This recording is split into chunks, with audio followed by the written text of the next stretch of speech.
എനിക്ക് തന്നിരിക്കുന്ന ലെറ്ററിനകത്ത് ചെമ്പെന്നാണ് എഴുതിയിരിക്കുന്നത്.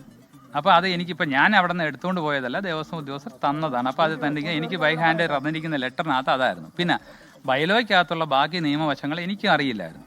അതിൻ്റെ വീഴ്ച, അതായത് ഞാൻ തന്നെ കൊണ്ടുപോയി എന്നുള്ളതൊക്കെ. പിന്നെ മെയിൻ്റെനൻസ് വർക്കും കൂടെ എഴുതിയിരിക്കുന്നതുകൊണ്ട് ആ മെയിൻ്റെനൻസിൻ്റെ വർക്കിൻ്റെ കാലതാമസം വന്നു.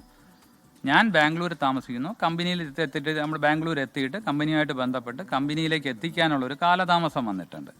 അത് ഈ പറയുന്ന മാതിരി 39 ദിവസമൊന്നുമില്ല, അതൊരു വീക്കെൻഡിൻ്റെ വ്യത്യാസം മാത്രമേ ഉള്ളൂ. അപ്പം എന്നാലും ഞാനിപ്പോൾ എന്ത് പറഞ്ഞാലും നിങ്ങൾ ആ 39 ദിവസത്തിൽ തന്നെ നിൽക്കുന്നതിൻ്റെ കാരണം ഹൈക്കോടതിയിൽ അത് മെൻഷൻ ചെയ്ത് എഴുതിയിട്ടുണ്ട്.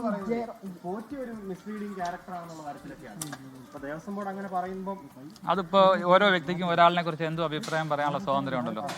അപ്പം ഇപ്പോഴത്തെ പ്രസിഡന്റ് പറയുന്നത് കള്ളനാണെന്നൊക്കെ അദ്ദേഹത്തിന് അങ്ങനെ ബോധ്യപ്പെട്ടത് കൊണ്ടായിരിക്കാം. ഇല്ല, ജയറാമിന്റെ വീട്ടിലേക്ക് കൊണ്ടുപോയിട്ടില്ല. അന്ന് ജയറാം ഈ ഫംഗ്ഷന് വന്നിരുന്നു. അത് കഴിഞ്ഞിട്ട് ഞങ്ങൾ ഇത് പലകയിൽ അടിച്ച്, ചീത്തയാവാതിരിക്കാൻ പലകയിൽ അടിച്ചിട്ടാണ് കൊണ്ടുവന്നത്. ആ സമയത്ത് ജയറാമിന്റെ വീട്ടിൽ വെച്ചാണ് ആ പലകയിൽ അത് അടിച്ചത്. വീരമണിയായ ജയറാമിന്റെ വീട്ടിൽ വന്നിരുന്നു. കാര്യം അന്ന് കമ്പനിയിലും വന്നിരുന്നു, ഇവിടെയും വന്നിരുന്നു. അതൊരു പ്രദർശന വസ്തു ആക്കിയിട്ടൊന്നുമില്ല.